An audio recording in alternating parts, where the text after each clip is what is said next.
Welcome to perfect mission for online class. প্রিয় ছাত্রছাত্রী, আশা করি তোমরা সকলে ভালো আছো।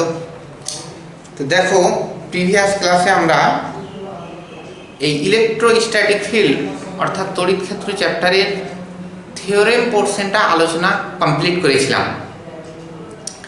আজকে আমরা দুটো ক্লাস নেব, আজকে আর পরের ক্লাসটা, যে ক্লাসগুলোতে প্রবলেম সেট নিয়ে আলোচনা করা হবে। আর এটা মনে রাখবে, ফিজিক্সে যদি প্রবলেম না করা হয় তাহলে তোমার কনসেপ্ট কিন্তু সঠিক জায়গাতে পৌঁছাবে। প্রবলেম সেট যখনই করবে তখনই তুমি প্রবলেমে পড়বে, আর প্রবলেমে পড়া মানে কি, তার সমস্যা সমাধানের জন্য উপায় খুঁজতে হবে। আর উপায় খুঁজতে হলে তোমাকে আরও ভালো করে স্টাডি করতে হবে, আরও থিওরেম পোর্শনটা বেশি ভালো করে পড়তে হবে। যার জন্য প্রবলেম ফিজিক্সে করতেই হবে। হ্যাঁ, কিছু প্রবলেম আমি বলেছিলাম যে কতগুলো অ্যাঙ্গেল আমি দেখিয়ে দেবো, প্রত্যেকটা অ্যাঙ্গেলের উপরে একটা একটা করে অঙ্ক করাবো। ওই প্রবলেমগুলো আজকে শুরু করব। প্রথমে উদাহরণের কিছু প্রবলেম তোমাদের এগুলো কনসেপ্ট নেওয়ার জন্য দাগাতে বলছি। দাগাও যে এখানে 3 নাম্বার প্রবলেমটা দাগাবে। 3, 9 পাতা নাম্বার হচ্ছে, পেজ নাম্বার হচ্ছে 26। আজকে প্রবলেমের ক্লাস।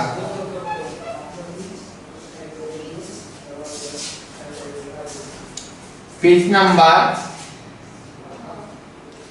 26 এর 3 দাগের 9, 10, 13, 16, 18, 22 এই প্রবলেমগুলো দাগাও। এদের মধ্যে কনসেপচুয়াল আমি একটু বলে দিই যে 9 দাগের প্রবলেমটা খুব ভালো করে, তারপরে 10 দাগেরটা, 9, 10, তারপরে এখানে 18 দাগেরটা খুব ভালো করে দাগাও, তারপরে 22 দাগেরটা খুব ভালো করে দাগাও। এবার দ্বিতীয় যে টপিকস রয়েছে আমাদের, সেখানে চলো। পেজ নাম্বার 34, সেটা হচ্ছে 3 দাগেরটা খুব ভালো করে দাগাও। 3, তারপরে 6 দাগেরটা কনসেপচুয়াল প্রবলেম ভালো করে দাগাও। 6, 4এরটা,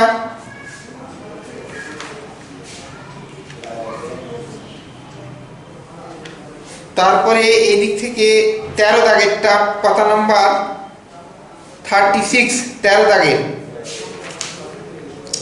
এবার তৃতীয় যে জায়গাটা থেকে প্রবলেম দেখাতে হবে, পাতা নাম্বার 42, 1 দাগেরটা দাগাও। 3, 4, 5 এই প্রবলেমগুলো দাগাও।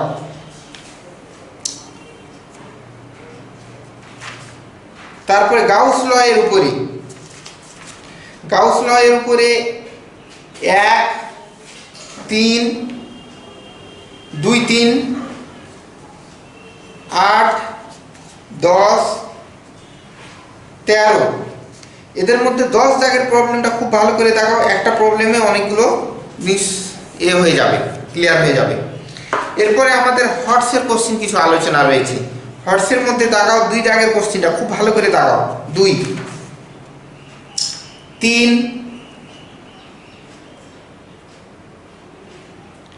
তারপরে 7 দাগেরটা খুব ভালো করে, 7, 8, 9, তারপরে 11, 13 দাগেরটা ভালো করে, 13, তারপরে এইদিকে 17, 20, 22, 24, 25, 26 একই রকম প্রবলেম। 27, 28,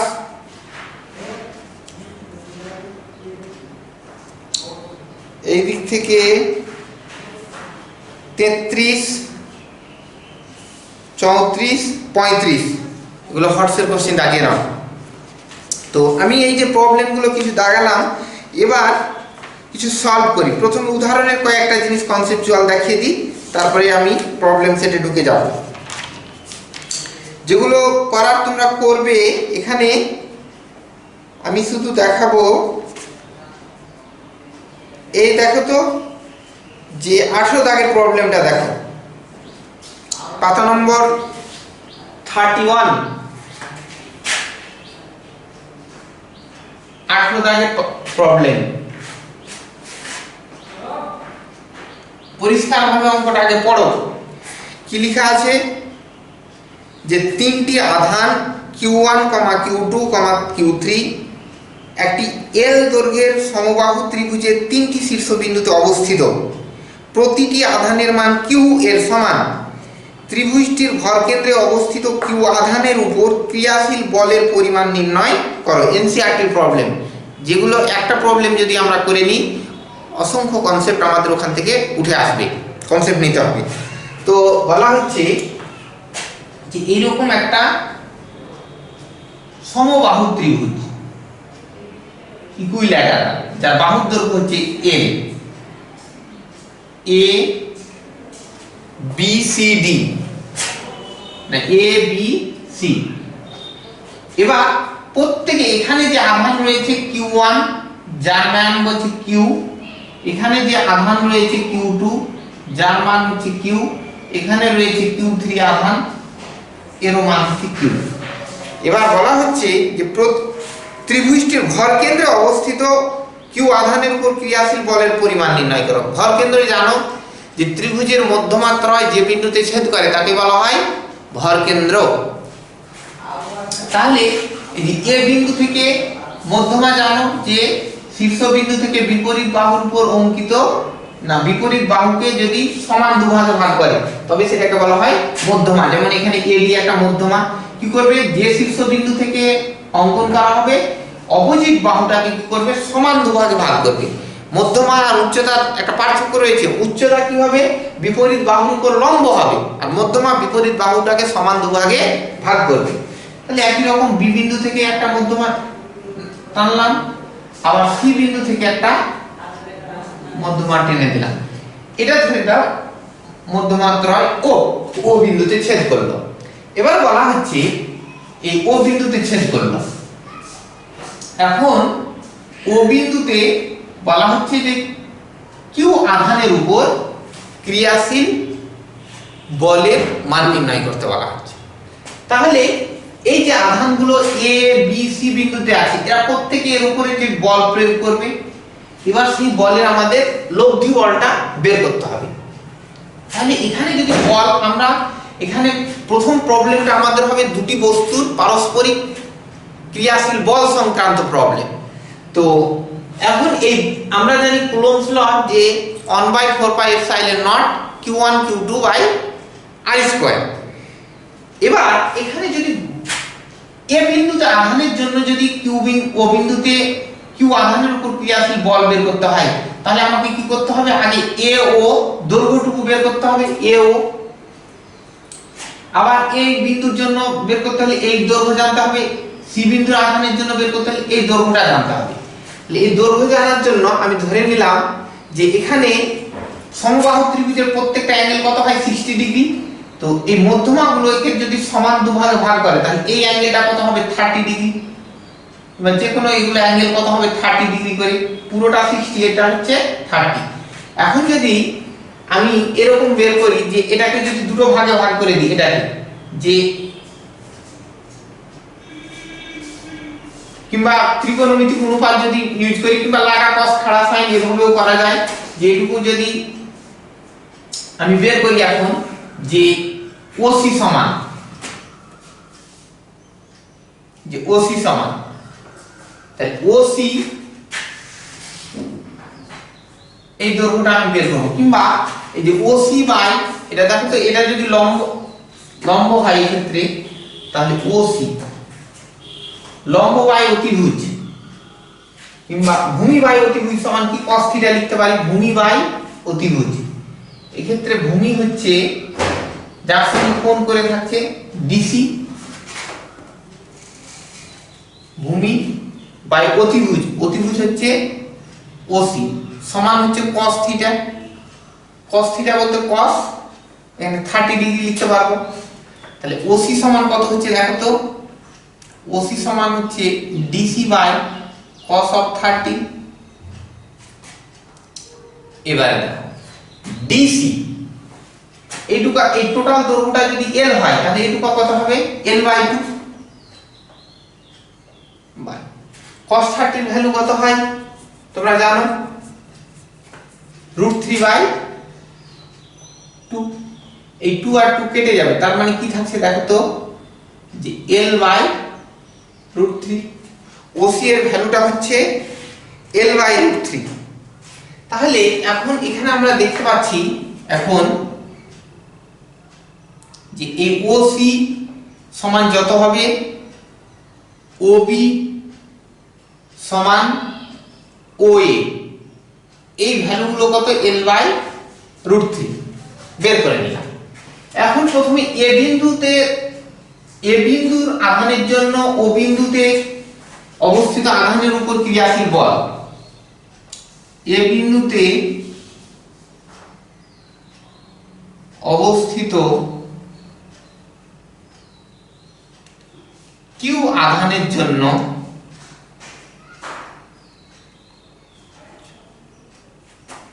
ও বিন্দুতে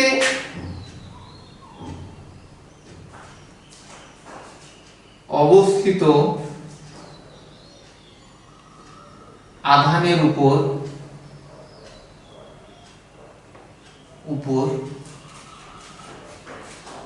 ক্রিয়াশীল বল,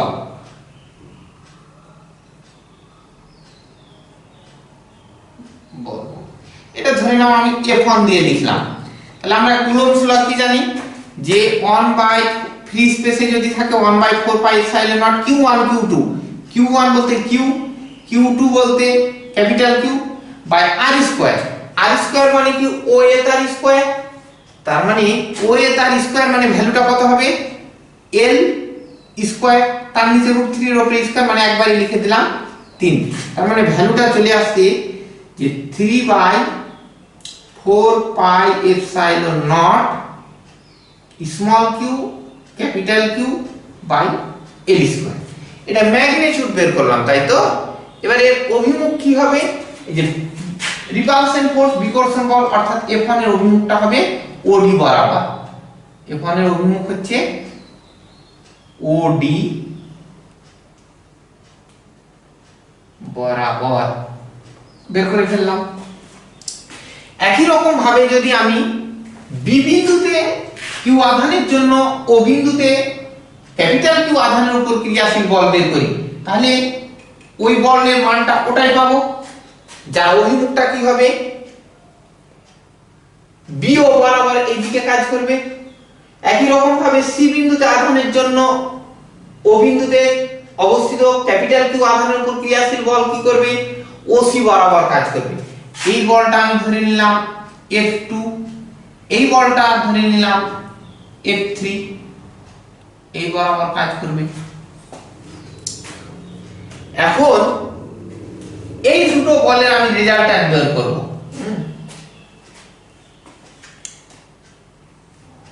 দেখো বি বিন্দুতে, এটাও যদি লিখি যে বি বিন্দুতে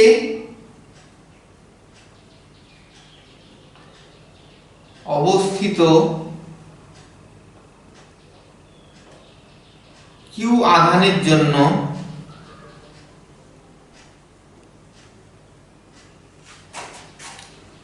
ও বিন্দুতে অবস্থিত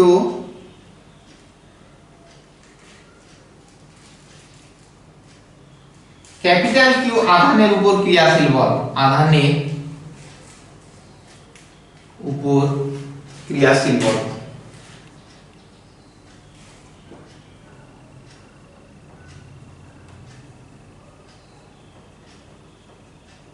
এটা ধরে নাও F2 দিয়ে আমি ডিনোট করলাম। তাহলে আমাদের Coulomb's law 1/4 pi epsilon naught q by r square মানে l স্কয়ার, এটা একবারই লিখে দিলাম 3। এর অভিমুখটা কি হবে, যে BO বরাবর, BO বরাবর, BO বরাবর করে দেব F2 এর অভিমুখ। এবার সি বিন্দুতে আধানের জন্য ক্রিয়াশীল বলটাও আমরা বের করতে পারবো। F3 সমান সি বিন্দুতে অবস্থিত কিউ আধানের জন্য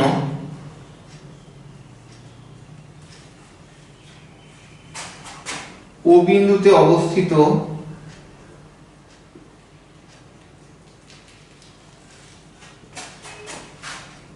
কিউ আধানের উপর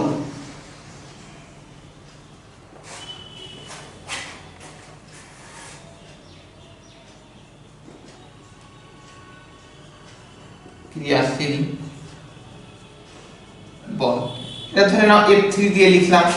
একই ম্যাগনিটিউড হবে যে 1/4 পাই এপসাইলন নট, এটা 3 করে দিচ্ছি একবারে, small Q capital Q by L square. অভিমুখটা কি হবে? অভিমুখটা হবে সিও বরাবর, বরাবর, তাই তো? এবার এই দুটো বলের আমি রেজাল্ট্যান্ট বের করছি, এই যে F2 আর F3 বলের রেজাল্ট্যান্ট বের করছি। এই দুটো বলের অ্যাঙ্গেল, মধ্যবর্তী অ্যাঙ্গেল কত হবে বলো তো? তোমরা হয়তো জানো যে 120 ডিগ্রি হবে। এবার F2 এবং F3 বলের লব্ধি উপরে একটু মুছে দিলাম, হ্যাঁ,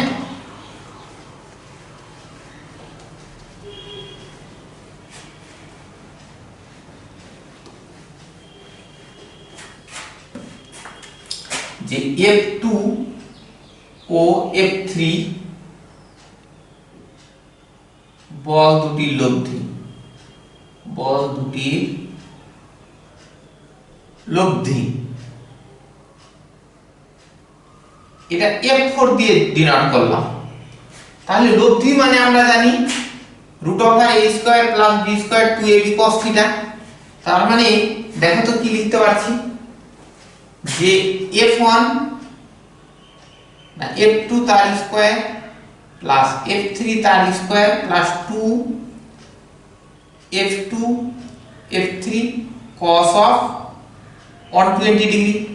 দেখো এই ভ্যালুটা কত আসছে, আমরা তো দেখতে পাচ্ছি যে ম্যাগনিটিউডটা কি বলতো, F1 F2 F3 এর কি সমান, তাই এগুলো লিখতে পারবো যে প্রত্যেকই আমি ধরে নাও F2 তে কনভার্ট করে দিলাম, তাহলে F2 F2 2F2 করে দিলাম, এখানে এর জায়গাতে F2 লিখে দিলাম। এবার প্লাস 2F2 স্কয়ার করে দিলাম। এবার 120 cos 120 এর মান হচ্ছে হাফ, তার মানে দেখো তো কত হয়ে যাচ্ছে ম্যাগনিটিউডটা স্কয়ার। এখানে যদি কেটে যায় তাহলে মাইনাস F2 বাদ হয়ে যাচ্ছে, তার মানে F2 তার স্কয়ার, এখান থেকে বেরিয়ে আসছে F2। মানে এই দুটো বলের রেজাল্ট্যান্ট, এই F2 আর F3 বলের রেজাল্ট্যান্ট F4 টা কত হয়ে যাচ্ছে, এই বরাবর কাজ করছে F4 বলটা। এবার এই F4 বলটা এখানে দেখতে পাচ্ছি F2 এর সমান কিংবা F1 এর সমান।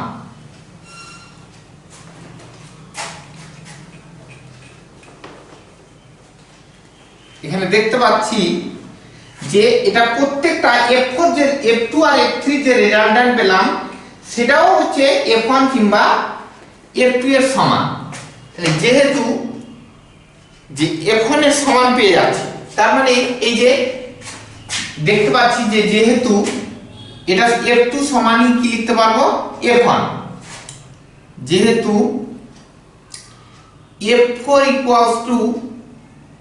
F1, তার মানে এই যে F4 আর F1 বল দুটো সমান এবং বিপরীতমুখী হয়ে যাচ্ছে বলে বলে কি হয়ে যাবে, এরা একে অপরকে প্রশমিত করবে বলে কিউ বিন্দুতে অবস্থিত না ও বিন্দুতে অবস্থিত কিউ আধানের উপর লব্ধি বল কত হবে 0। অতএব ত্রিভুজটির ভরকেন্দ্রে অবস্থিত ত্রিভুজটির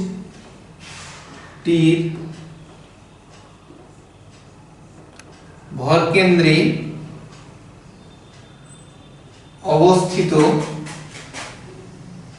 কিউ আধানের উপর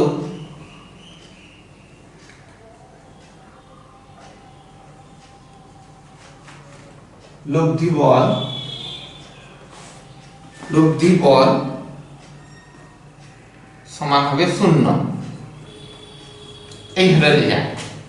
তাহলে এরকম একটা প্রবলেম, এবার এরকম দিল, এই প্রবলেমটাকে আমি অসংখ্য প্রবলেমে বিভাজন করে দিতে পারি। এটা না দিয়ে কোনো একটা বললো যে সি বিন্দুর আধানের উপর ক্রিয়াশীল বল বের করতে বললো, কিংবা এ বিন্দুর আধানের উপর ক্রিয়াশীল বল বের করতে বললো, যে কোনো ভাবে তোমাকে কোশ্চেন করতে পারে।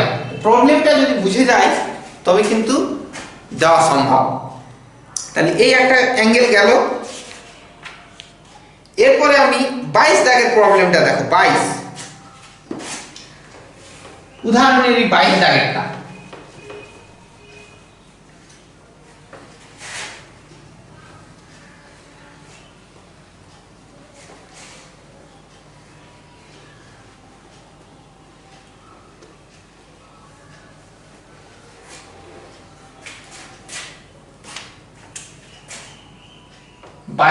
প্রবলেম, পেজ নাম্বার হচ্ছে 32। দেখো আমি পড়ছি, বলছি একটি বর্গক্ষেত্রে 4টি কৌণিক বিন্দুতে সমমানের 4টি আধান রাখা হলো, এদের প্রতিটির মান -q, এবং বর্গক্ষেত্রের কেন্দ্রে একটি আধান q রাখা হলো। যদি আধানগুলি সাম্যাবস্থায় থাকে তবে q এর মান নির্ণয় করো। খুব ইম্পর্টেন্ট কোশ্চেন, হ্যাঁ, মাঝে মধ্যে নিতে জিজ্ঞেস করে। তো নিতে তো এরকম প্রবলেম তোমাকে রেজাল্টটা মনে রাখতে হবে এরকম প্রবলেমের ক্ষেত্রে। তাহলে কি বলছে যে একটা বর্গক্ষেত্র নিতে হবে, এরকম ধরে নাও আমি একটা বর্গক্ষেত্র নিয়ে নিলাম, এ বি সি ডি, একটা বর্গক্ষেত্র। এই বর্গক্ষেত্রে বলা হচ্ছে 4টি আধান রাখা হলো, এদের প্রতিটির মান হচ্ছে -q। এখানে যে আধানটা রাখলাম এর ভ্যালু হচ্ছে -q, এখানকার -q করে আধান রাখা হলো। এবার বর্গক্ষেত্রের কেন্দ্রে একটি আধান q রাখা হলো। কেন্দ্র মানে এরকম জায়গাতে, কেন্দ্র বলতে বর্গক্ষেত্রের কর্ণদ্বয় যে বিন্দুতে ছেদ করে সেটা হচ্ছে তার কেন্দ্র। ধরে নিলাম এটা হচ্ছে বর্গক্ষেত্রের কেন্দ্র O, এখানে q একটা আধান রাখা আছে। এবার এর উপরে এখানে বলা হয়েছে যে যদি আধানগুলি সাম্যাবস্থায় থাকে তবে q এর মান নির্ণয় করো। তাহলে q এর আধান q সমান কত হবে, এটা আমাদের প্রশ্নে জিজ্ঞাসা, তাই তো? তাহলে আমরা যে কোনো একটা আধানের উপর ক্রিয়াশীল বল বের করব। আমি এ বিন্দুর আধানের উপরে বের করতে পারি, বি বিন্দু বের করতে, যে কোনো 4টা কর্ণে না 4টা শীর্ষবিন্দু যে কোনো একটা আধানের উপর ক্রিয়াশীল বল বের করব। তোমাদের বইয়ে হয়তো এ বিন্দুর আধানের উপরে বল করেছে, যে কোনোটা তুমি বের করতে পারো, অ্যাজ ইউ লাইক, তোমার ইচ্ছা। দিয়ে সাম্যাবস্থা মানে কি, অবশ্যই নেট ফোর্স কি হবে, এই আধানের উপর ক্রিয়াশীল নেট ফোর্সটা 0 হবে যে কোনো আধানের উপরে, তবেই তো সাম্যাবস্থায় থাকবে। তাহলে প্রথমে আমাকে ধরে নিতে হবে যেগুলো জিনিসকে ধরি, বর্গক্ষেত্রের প্রতিটি বাহুর দৈর্ঘ্য a। তাহলে বাহুর দৈর্ঘ্য যদি a হয় তাহলে বর্গক্ষেত্রের কর্ণের দৈর্ঘ্য কত হবে? বর্গক্ষেত্রের, কেন আমাদের কর্ণ প্রয়োজন আছে এখানে, যে যখন এখান থেকে এই আধানের জন্য ও বিন্দুতে আধানের জন্য এই বিন্দুর আধানের উপর ক্রিয়াশীল বল বের করব, ওই জন্য বর্গক্ষেত্রের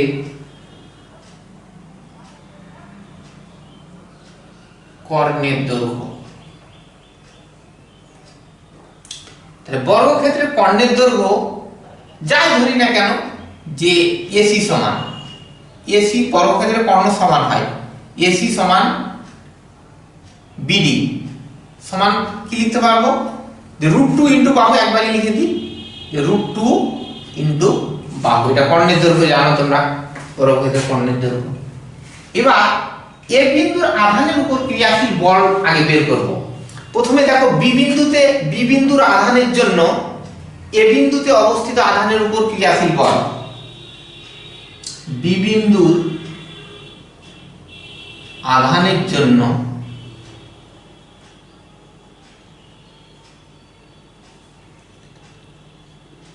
এ বিন্দুতে অবস্থিত আধানের উপর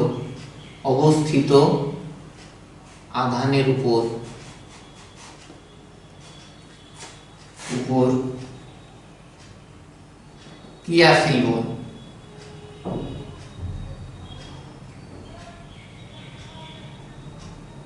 ধরে নাও আমি এটা F1 দিয়ে ডিনোট করলাম, তাহলে এই আধানের জন্য আমাদের ফর্মুলা কি, যে 1/4 SI ইউনিটে যদি করি ফ্রি স্পেসে থাকে 1/4 pi epsilon naught Q1 Q2 by R square. Magnitude শুধু লিখছি আমি, হ্যাঁ, Q বাই R স্কয়ার মানে কি A স্কয়ার। এখানে লেন্থটা কত আছে A, বাহুর দৈর্ঘ্যটা, তার মানে এটা হয়ে গেল যে Q square by 4 pi epsilon naught A square. Q square by 4 pi epsilon naught A square হয়ে গেল। এবার এই বলটা কি করবে দেখো তো, এই অভিমুখে কাজ করবে বিকর্ষণ বল দুটো সমজাতীয় আধানের মধ্যে। তাহলে কাজ করবে কি, এই বরাবর কাজ করবে। চিত্রে যদি দেখিয়ে দিই যে এই বলটা ধরে নিলাম এসি বরাবর, না এটা তো ধরে নিয়েছি এই বরাবর লিখে দিলাম, কাজ করবে এই বরাবর।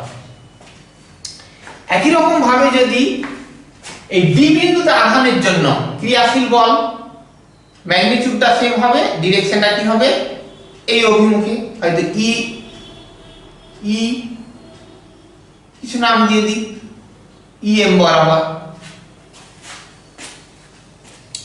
এবার এই ম্যাগনিটিউডটাও সেম হবে, যে ডি বিন্দুতে অবস্থিত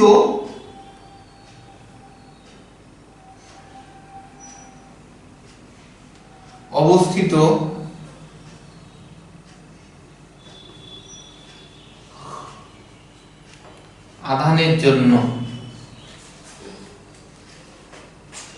ডি বিন্দুতে অবস্থিত আধানের জন্য এ বিন্দুর আধানের উপর ক্রিয়াশীল বল, এ বিন্দুর আধানের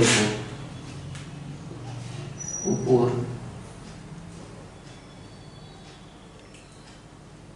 ক্রিয়াশীল বল। তাহলে এটা ধরে নাও F2 দিয়ে ডিনোট করলাম, এর মান কত হচ্ছে যে 1/4 pi epsilon naught Q1 Q2 মানে Q square by A square. এর অভিমুখটা কত হবে যে AM বরাবর, AM বল। এবারে দেখো এই দুটো বলের রেজাল্ট্যান্টটা কি হবে, এটা দিয়ে কাজ করবে।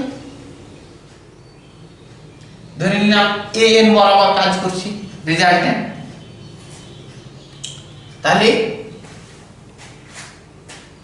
এর জন্য রেজাল্ট্যান্টটা কত কাজ করছে এই বরাবর, অর্থাৎ বি ও ডি বিন্দুতে অবস্থিত আধানের জন্য এ বিন্দুর আধানের উপর লব্ধি বল। অতএব এভাবে লিখতে পারি যে হ্যাঁ ওটা এ বিন্দুর আধানের লব্ধি বল। এটা একটা গেল যে বি ও ডি বিন্দুর আধানের জন্য, বি ও ডি বিন্দুর আধানের জন্য এ বিন্দুর আধানের উপর লব্ধি বল, এ বিন্দুর আধানের উপর লব্ধি বল। এই লব্ধি বল কে আমি ধরে নাও কিছু দিয়ে লিখলাম F3 ধরে নিলাম।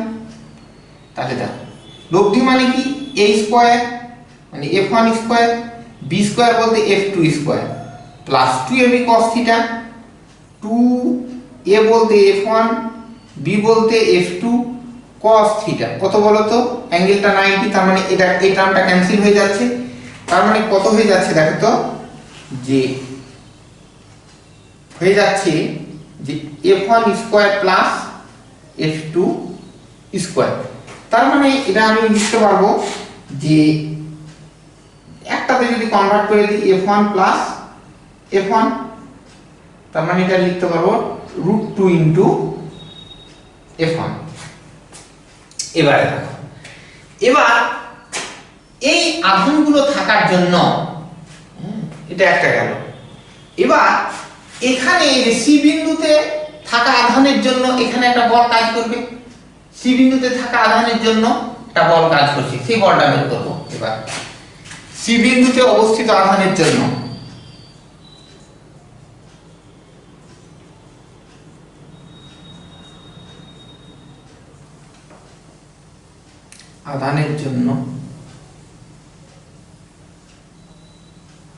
ক্রিয়াশীল বল,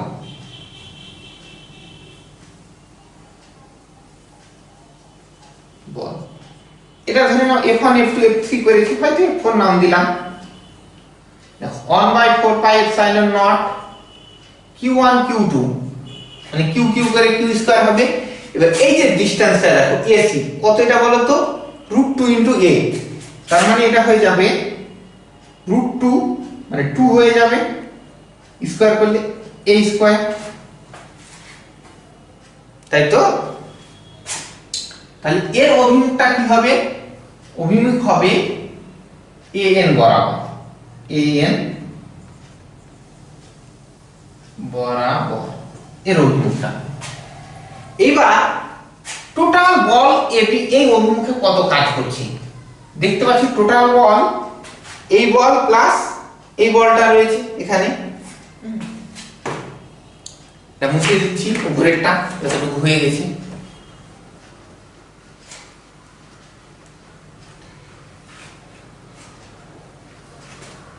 অর্থাৎ সংক্ষেপে লিখছি, হ্যাঁ, যে AN অভিমুখে মোট লব্ধি বল,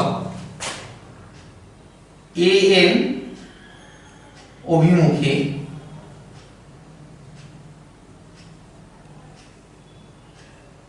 মোট ক্রিয়াশীল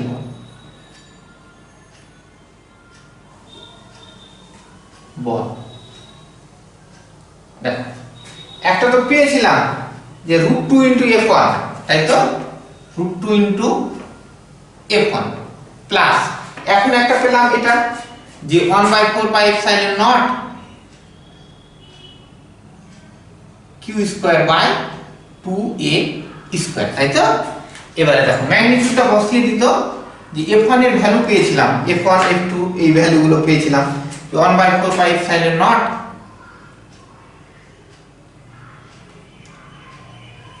Q স্কয়ার বাই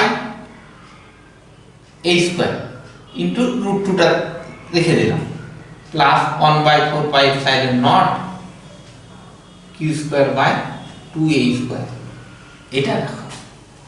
এবার এই যে বি বিন্দুতে অবস্থিত আধানের জন্য রেজাল্ট্যান্ট এই দিকে কাজ করছে AN বরাবর।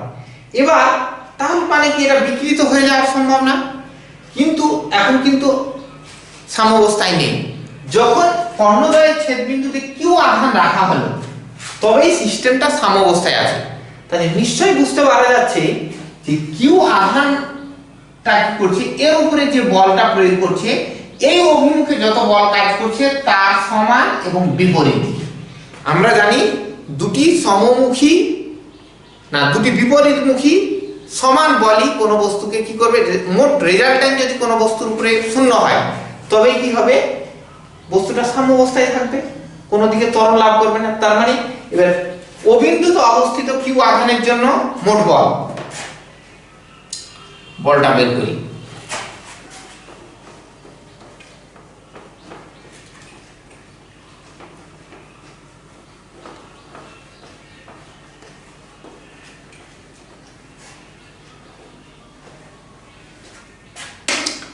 যে হ্যাঁ যে এই আধানের জন্য ও বিন্দুতে অবস্থিত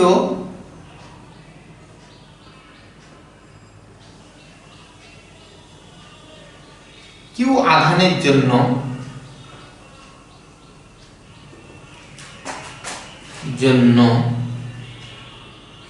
এ বিন্দুতে অবস্থিত আধানের উপর ক্রিয়াশীল বল, আধানের উপর ক্রিয়াশীল বল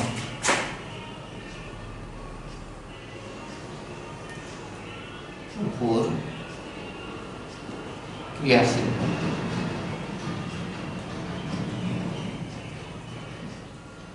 এই বলটা দেখো তো কত হবে, যে আমাদের basic formula 1/4 pi epsilon naught q1 q2 q small q by r square. r বলতে দেখো তো এটুকা ওএ, ওএ মানে টোটাল লেন্থটা হচ্ছে √2 ইনটু a, তার মানে 2 দিয়ে ভাগ করলে কি হবে, হয়ে যাবে a বাই √2 তার উপরে স্কয়ার। তাহলে এর ম্যাগনিটিউডটা কত হবে, যে যদি স্কয়ার করি 2 হয়ে যাবে, তার মানে 2qq by 4 pi epsilon not. এবার এ বিন্দুতে অবস্থিত আধানটি সাম্যাবস্থায় থাকবে যদি এই বল আর এই যে এই আগের বল যদি সমান হয়। অতএব এ বিন্দুতে অবস্থিত আধানটি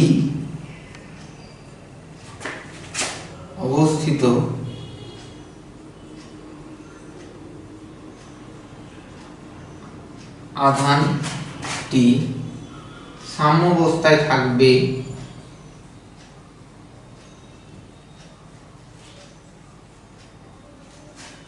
যদি এই বল আর এই বলটা সমান হয়ে যায়। তার মানে আমরা কি লিখতে পারবো, এখানে দেখো তো এইদিকে যদি কমন নিয়ে লিখে দিই যে 1/4 পাই এপসাইলন নট কমন নিয়ে নিলাম, পড়ে থাকলো কি দেখো, যে √2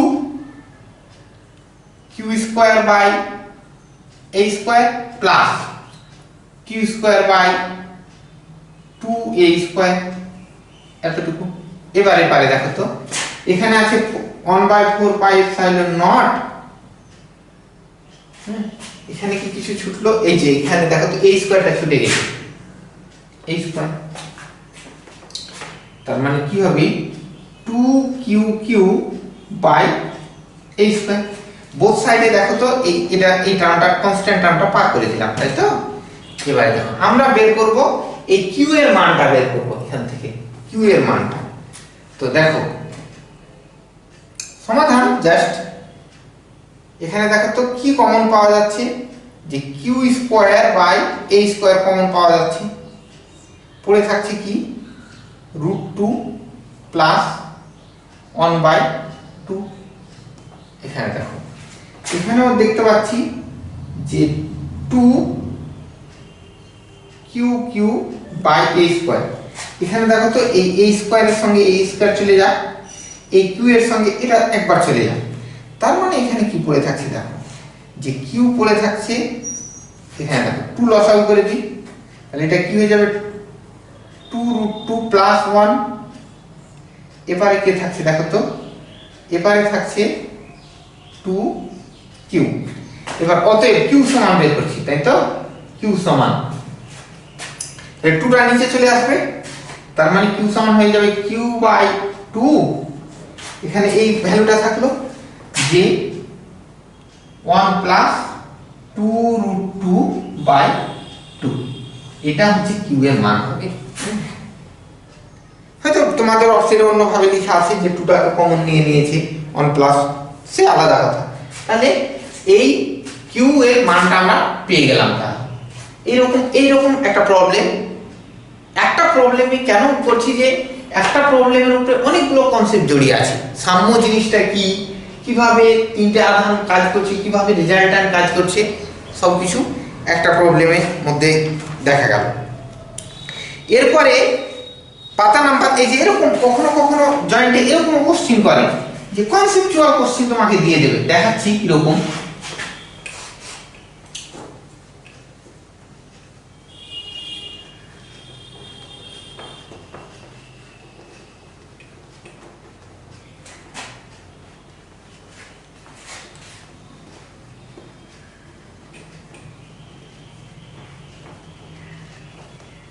কোনো ক্যালকুলেশন করতে হবে না, অথচ হয়তো মনে হবে যে ক্যালকুলেশন করতে হবে। কিরকম তোমাদের দেখো পাতা নাম্বার 35 পাতায় 4 নাম্বার অঙ্কটা দেখো, 35 পাতায় 4 দাগের প্রবলেমটা দেখো। কি বলা হচ্ছে দেখো তো, 10 সেমি বাহু বিশিষ্ট একটি বর্গক্ষেত্রের 4টি কোণের প্রত্যেকটিতে 20 ESU ধনাত্মক আধান আছে।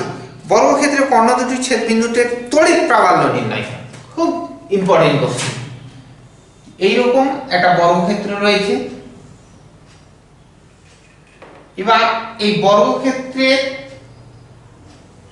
ধরে নিলাম আবার এ বি সি ডি একটা বর্গক্ষেত্র। এবার এই বর্গক্ষেত্রের প্রত্যেকটা কোণে 20 এসইউ করে আধান আছে। এখানে 20 ইএসইউ, এখানেও 20 ইএসইউ ধনাত্মক করে 20 ইএসইউ 20 ইএসইউ ইলেকট্রোস্ট্যাটিক ইউনিট।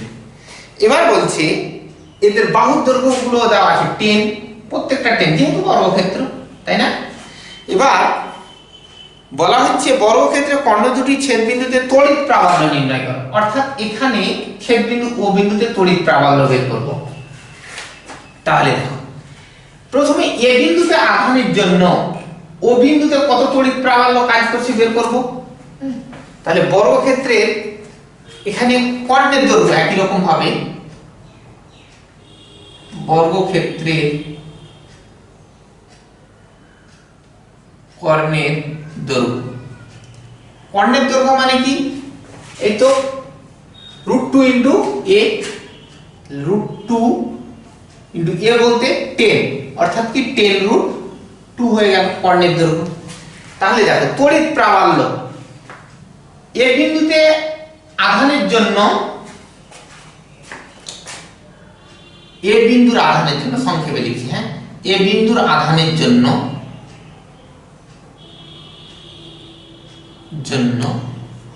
ও বিন্দুতে তড়িৎ প্রাবল্য, ও বিন্দুতে তড়িৎ প্রাবল্য, দেখো এটা E1 লিখছি ধরে নাও প্রাবল্য কি জানি 1/4 pi epsilon naught q by r square. তাহলে 1/4 পাই এপসাইলন নট ফ্রি স্পেসে থাকলে q বলতে হচ্ছে 20 r স্কয়ার।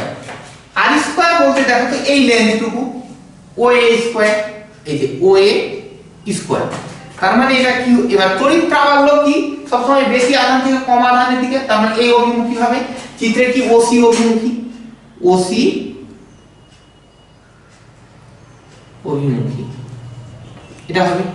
এবার এখানে দেখো তো 1/4 pi epsilon naught 20 by OA মানে কি এর অর্ধেক, তার মানে 2 দিয়ে যদি ভাগ করে দিই মানে কি হয়ে যাবে 5√2,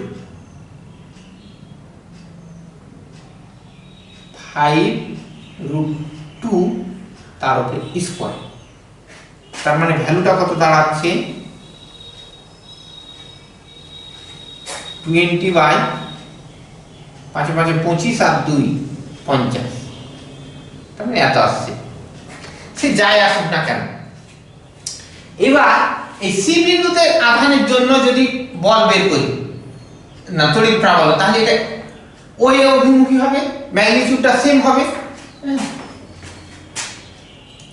সি বিন্দুতে আধানের জন্য, সি বিন্দুর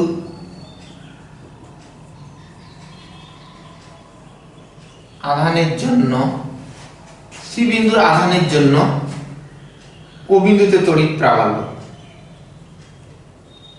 তড়িৎ প্রাবল্য ক্যালকুলেশনের দরকার নেই।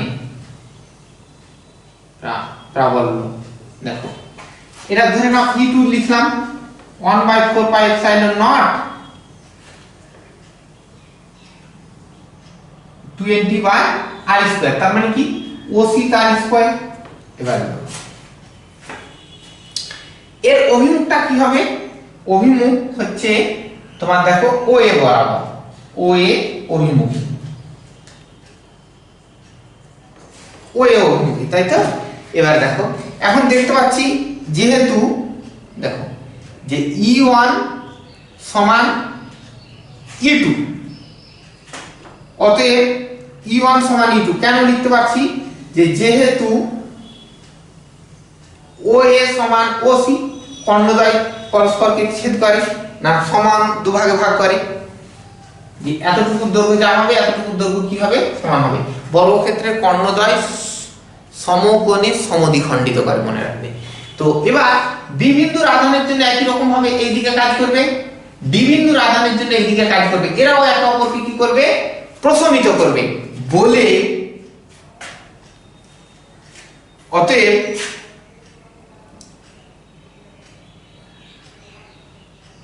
অতএব অতএব বর্গক্ষেত্রের কর্ণদ্বয়ের ছেদ বিন্দুতে তড়িৎ প্রাবল্য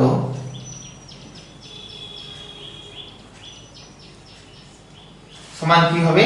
শূন্য। শূন্য তড়িৎ প্রাবল্য। তাহলে কোনো ক্যালকুলেশন করতে হয় না, যদি মিটে আসে জাস্ট তোমাকে এটার জন্য এইদিকে, এটার জন্য এইদিকে নেট তড়িৎ প্রাবল্য কি হবে? শূন্য হয়ে যাবে। হয়তো বিভিন্ন অপশন দেবে। তাহলে এরকম একটা জায়গা। 6 নম্বরটা দেখে নেবে, কনসেপচুয়াল। এইরকম করে তোমরা উদাহরণের অঙ্কগুলো তো করবে, আমি বলছি। এবার আমাকে প্রবলেম সেট দেখি। হ্যাঁ, হোয়াটসঅ্যাপ কোশ্চেনগুলো পড়বে, কনসেপ্ট তৈরি হবে। প্রবলেম সেট 1 এর কিছু অঙ্ক আমি বলেছিলাম 5টা অ্যাঙ্গেল থেকে 5টা করব। তো দুটো অ্যাঙ্গেলের অঙ্ক হলো এতক্ষণ পর্যন্ত, একটা পারস্পরিক বল আর একটা তড়িৎ প্রাবল্য দিয়ে।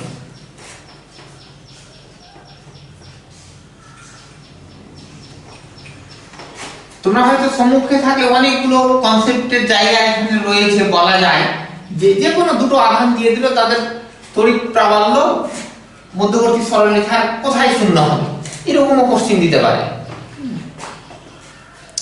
দেখো প্রবলেম সেট, দেখো তো প্রবলেম সেট 1 এ, প্রবলেম সেট 1 এ দেখো এই যে 1 2 3 এইসব অঙ্কগুলো সব পারবে তোমরা।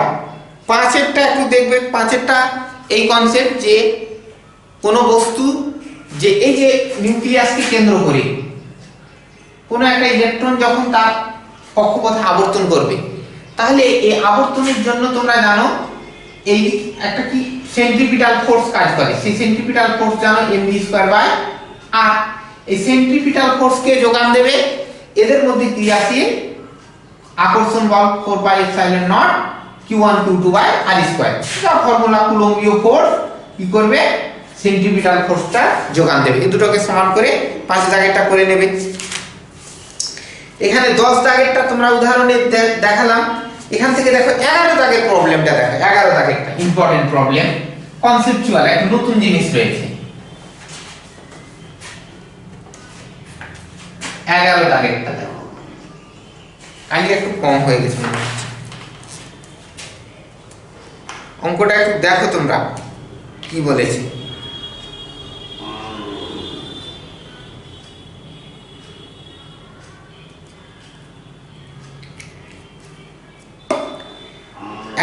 প্রবলেমটা আমি পড়ছি, শোনো।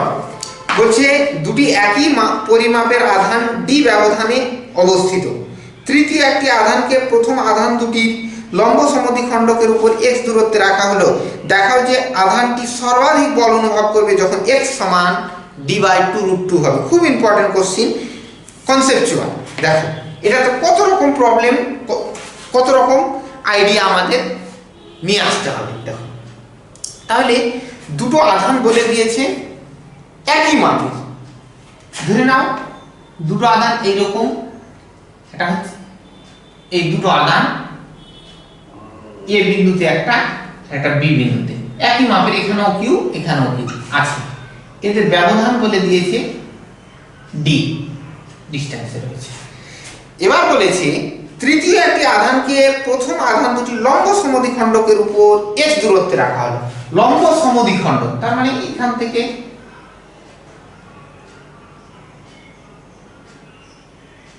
ধরে নিলাম এরকম একটা x ডিসটেন্সে p বিন্দুতে রাখা হলো।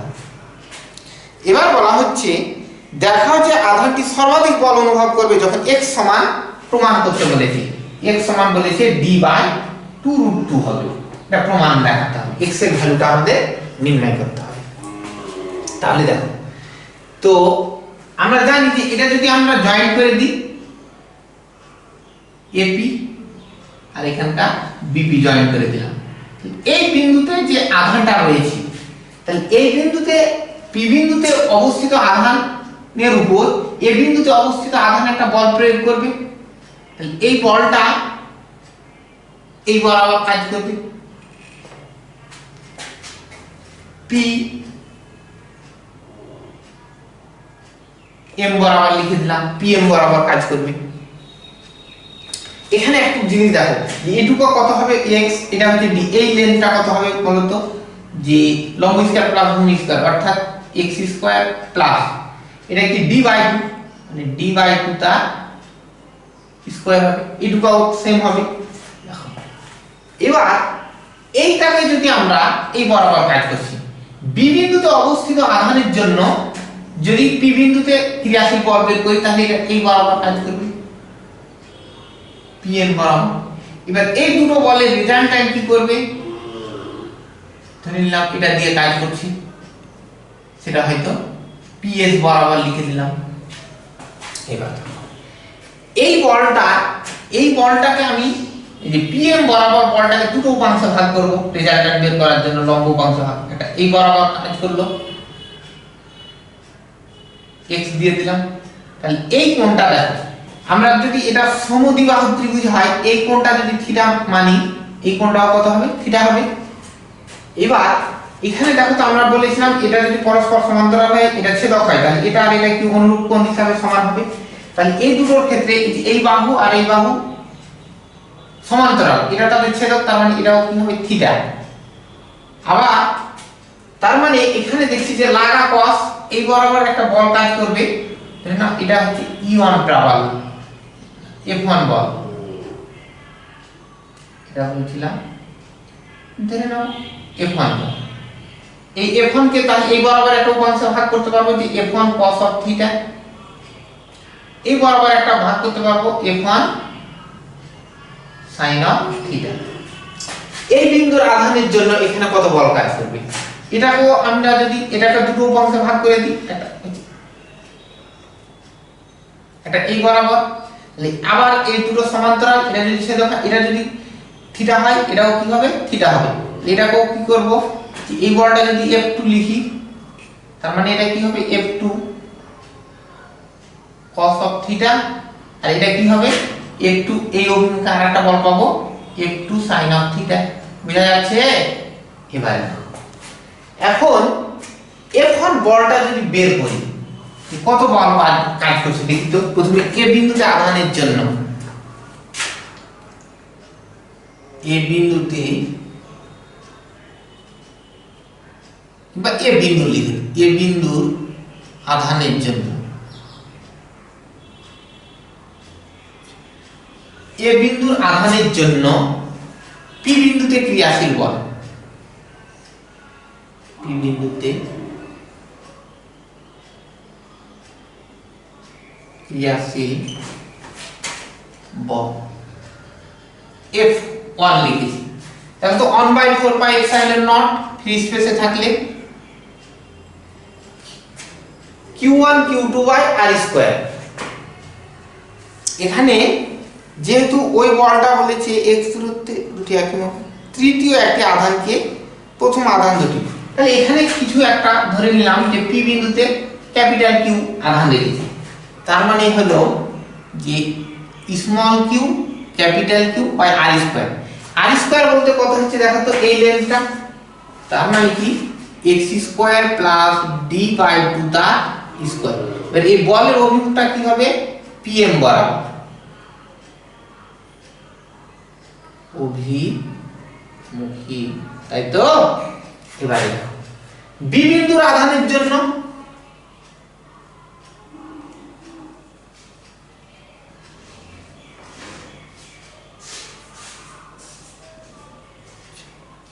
বি বিন্দুর আধানের জন্য পি বিন্দুতে ক্রিয়াশীল বল,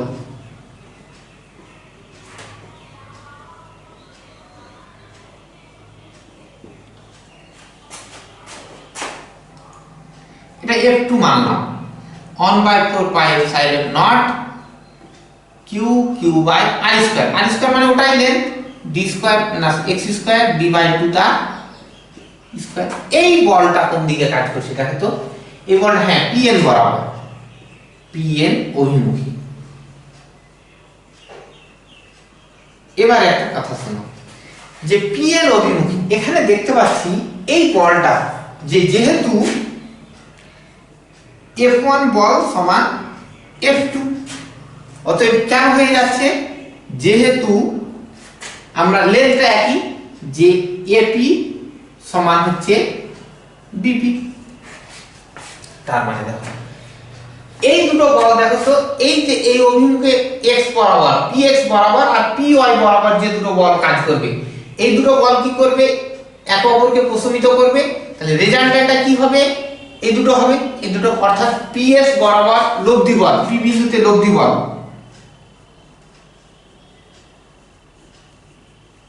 লব্ধি কত পাচ্ছি, যে f1 sin of theta plus f2 sin of theta। যেহেতু f1 সমান f2, তার মানে আমরা লিখতে পারবো 2f1 sin of theta, যেহেতু f1 ফোর্স সমান হচ্ছে f2 ফোর্স, তাই তো। এবারে দেখো 2 f1 এর ভ্যালু কত, এই তো যে কোনো ভ্যালু লিখতে পারবো, যে 1/4 pi epsilon naught small q capital Q by x square plus d by 2 তার into sin theta. sin theta লম্ব বাই অতিভুজ, sin থিটা মানে লম্ব বাই অতিভুজ। দেখো এই ট্রায়াঙ্গেল গুলোতে যদি আমি দেখো তো লম্ব কি হচ্ছে, লম্ব হচ্ছে x, অতিভুজ কোনটা, এটা এই যে রুট ওভার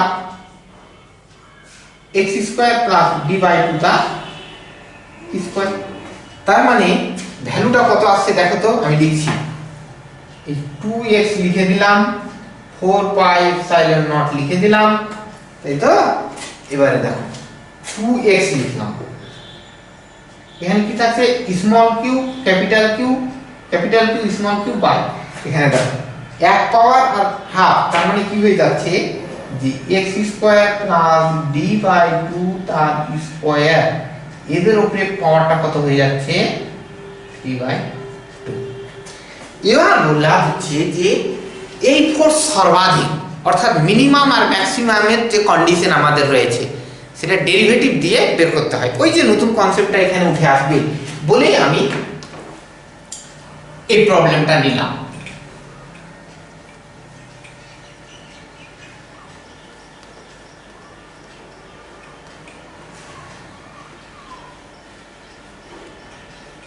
তাহলে আমরা যদি ডেরিভেটিভ, আমরা জানি কোন কনস্ট্যান্টের ডেরিভেটিভ কি হয়, 0 হয়, অতএব পি বিন্দুতে লব্ধি বল সর্বাধিক হবে, পি বিন্দুতে লব্ধি বল সর্বাধিক হবে যদি কি করে দিতে পারি, যে ডি কি লিখেছি, ফোর্সটার নাম F1 দিয়ে লিখেছিলাম, তাই তো, যে ডি F1 রেজাল্ট্যান্ট ফোর্স আমি লিখে দিই F দিয়ে লিখে দিলাম, কিংবা F ড্যাশ, তাহলে dF ড্যাশ বাই ফাংশনটা কিসের, লেন্থের, যে x সমান dx সমান যদি আমি 0 দেখাতে পারি, যে পি বিন্দুতে লব্ধি বল সর্বাধিক হবে যদি dF ড্যাশ বাই dx সমান 0 হয়, তাই তো। তাহলে করি d of dx, দেখো x ড্যাশ এর ভ্যালুটা কত, এই যে এখানে লেখা আছে, যে 2x by 4 pi epsilon naught capital Q, এটা তো 2x স্মল q বাই, এখানে থাকছে কি x square plus d by 2 তার স্কয়ার, তার উপরে 3/2, হ্যাঁ, এটা থার্ড ব্র্যাকেটে দিয়ে দিছি, সমান কি হয়ে যাচ্ছে, 0 হয়ে যাচ্ছে। এবারে দেখো এখানে কি কনস্ট্যান্ট রয়েছে, আমরা x এর সাপেক্ষে ডেরিভেটিভ করব, তাই তো। এখানে কনস্ট্যান্ট হচ্ছে 2 capital Q small q by 4 pi epsilon naught, এগুলো কনস্ট্যান্ট হয়ে যাচ্ছে। আমাদের ফাংশন ডেরিভেটিভের মধ্যে কে পড়ে থাকছে দেখো তো, ডেরিভেটিভের মধ্যে পড়ে থাকছে আমাদের এই ফাংশনটা যে d of dx x by x square plus d by two তার স্কোয়ার, এদের উপরে পাওয়ার দিতে হবে 3/2, এটাকে 0 দেখাতে হবে। তাহলে ভাগের ফর্মুলা আমাদের ফেলতে হবে, এটা যদি ওপারে পাঠিয়ে দিই তাহলে 0 হয়ে যাবে আবার। তাহলে দেখো ভাগের ফর্মুলা আমরা জানি যে u বাই v আকারে যদি থাকে তাহলে v স্থির, তার মানে এটাকে স্থির রাখলাম। তার মানে দেখো x square plus d by 2 তার উপরে স্কয়ার, ঠিক আছে, স্থির। কার ডেরিভেটিভ হবে x এর ডেরিভেটিভ 1 মাইনাস হয় মাঝে। এবার কাকে স্থির রাখবো, u কে স্থির, x কে স্থির। এবার এটার ডেরিভেটিভ সামনে কি হবে 3/2 চলে আসবে। এবার কি হয়ে যাবে x square plus d by 2 তার স্কয়ার, এখানে কি হবে n মাইনাস 1, তার মানে হাফ হবে, তাই তো। এবারে কার ডেরিভেটিভ হবে ভিতরটুকু ডেরিভেটিভ x স্কয়ার এর ডেরিভেটিভ কি হবে 2x, এটা তো কনস্ট্যান্ট হয়ে গেল কমপ্লিট। নিচে কি হবে v স্কয়ার মানে কি x square plus d by 2 তার স্কয়ার, এর উপরে কি 3/2 তার উপরে স্কয়ার, মানে কি হয়ে যাবে 2 আর 2 কেটে যাবে, তার মানে কিউব হয়ে যাবে সমান। এবারে কি থাকলো পড়ে 0। এবার এই টার্মটাকে উপরে পাঠিয়ে দিই, কি আছে দেখো আমি মুছে দিলাম উপরটা।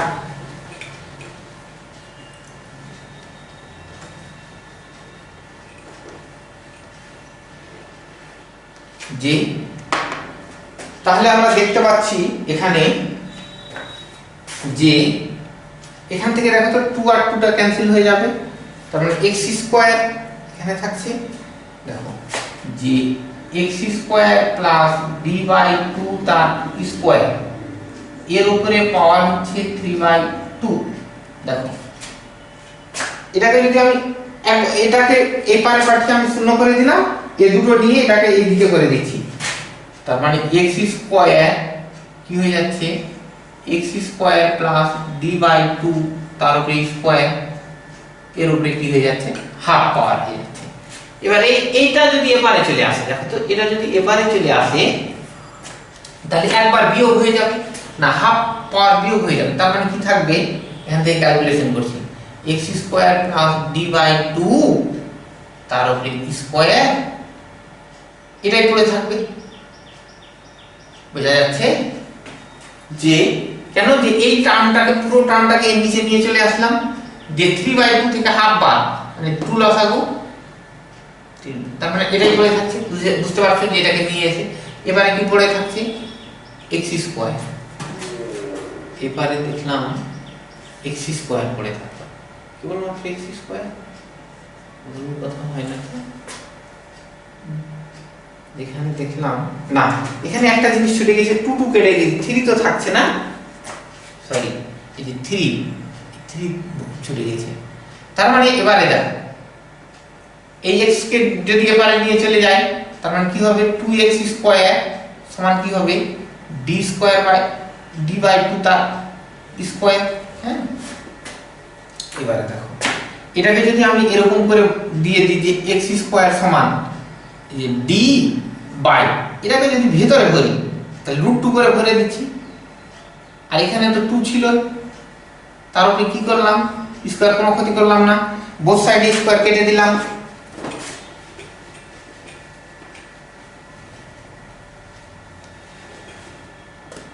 তাহলে অতএব x সমান কি হয়ে যাচ্ছে d বাই 2√2, এটাই প্রুফ। তার মানে এই যে 11 জায়গার প্রবলেমটা, তার মানে ম্যাক্সিমাম মিনিমামের কন্ডিশন নিয়ে আসতে হচ্ছে বলে দেখো কতগুলো জায়গা এখানে উঠে আসছে প্রবলেমটা করবে। তার মানে একটা অ্যাঙ্গেলের উপরে আলোচনা হলো, তড়িৎ ক্ষেত্র, তড়িৎ বলরেখা, এর উপরে করতে হবে। আর একটা ক্লাস আমরা প্রবলেম সেটের উপরে, এই 2 নম্বর সেটের উপরে আর একটা ক্লাস করব। আজকে কতগুলো কোশ্চেন দেখালাম, ওই জন্য টাইম চলে গেল। আর আমরা নিটের কিছু কোশ্চেন আলোচনা করব, যে বিভিন্ন কম্পিটিশন এক্সামে কি করে কোশ্চেনগুলো দেই। এর পরের দিন নেক্সট ক্লাসে ওই সমস্ত জায়গাগুলো আলোচনা করে আর একটা ক্লাসে এই টপিকটা কমপ্লিট করে দেবো আশা করছি। ঠিক আছে, তাহলে এতটুকুই থাকলো। Thank you.